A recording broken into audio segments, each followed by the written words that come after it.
సంస్థాపనార్థాయ సంభవామి యుగే యుగే. ప్రబోధానంద యోగీశ్వర్ల వారికి జగద్గురు అయిన శ్రీకృష్ణ పరమాత్మకు నమస్కరించుకుంటూ త్రైత సిద్ధాంత భగవద్గీతలోని క్షేత్రజ్ఞ విభాగ యోగము అనే అధ్యాయములో 16వ శ్లోకం గురించి తెలుసుకుందాము. బహిరంతశ్చ భూతానామచరం చరమేవ చ సూక్ష్మత్వాత్త విజ్ఞేయం దూరస్థం చాంతికే చ తత్. ఈ శ్లోకము పరమాత్మ గురించి తెలియచేశారు. భావము: చర అచర ప్రపంచముగా జీవరాశుల లోపల బయట పరమాత్మ ఉన్నది. అది సూక్ష్మ మగుటచే తెలియబడినది కాదు, దూరముగా మరియు దగ్గరగానున్నదని తెలియము. వివరము: కంటికి కనిపించు ప్రపంచమునంతటినీ ప్రకృతి అంటాము, కదలటి ప్రకృతి అని అంటాము. కదలని ప్రకృతి అని 2 రకములుగా ప్రకృతి ఉన్నది. చర అచర ప్రకృతిగా 2 రకములుగా ప్రకృతి ఉన్నది.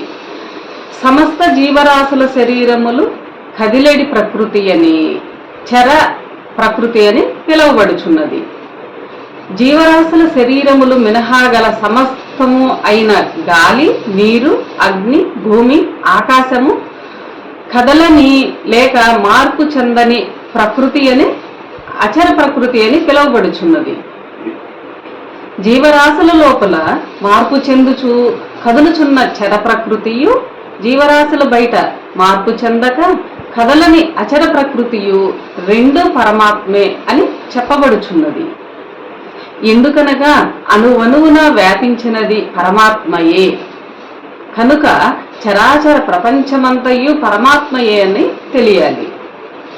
పరమాత్మ ఇంద్రియములకు తెలియని సూక్ష్మము కావున అది చూపుకు తెలియనిది కాదు, జ్ఞానము వలన కూడా సులభముగా తెలియనిది కాదు.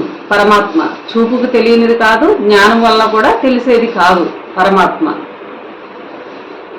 జ్ఞానం వలన కూడా సులభముగా తెలియనిది కాదు. ధర్మములు తెలిసిన వారికి పరమాత్మ చాలా దగ్గరగా కలదు. చూపుకు కానీ జ్ఞానానికి కానీ తెలిసేది కాదు. కానీ ధర్మములు తెలిసిన వారికి పరమాత్మ చాలా దగ్గరగా కలడు. ధర్మములు తెలియని వారికి చాలా దూరముగానున్నదని కూడా చెప్పవచ్చును పరమాత్మ. ఎందుకనగా ధర్మములు తెలిసిన వాడు తొందరలో పరమాత్మను చేరగలడు కనుక వానికి చాలా దగ్గరగా ఉన్నదని చెప్పవచ్చును. అట్లే ధర్మములు తెలియని వాడు పరమాత్మను ఎప్పటికీ చేరలేడు కనుక వానికి చాలా దూరముగా పరమాత్మ ఉన్నాడని చెప్పవచ్చును. ఈ శ్లోకము ఇంతటితో సమాప్తము. అందరికీ నమస్కారం.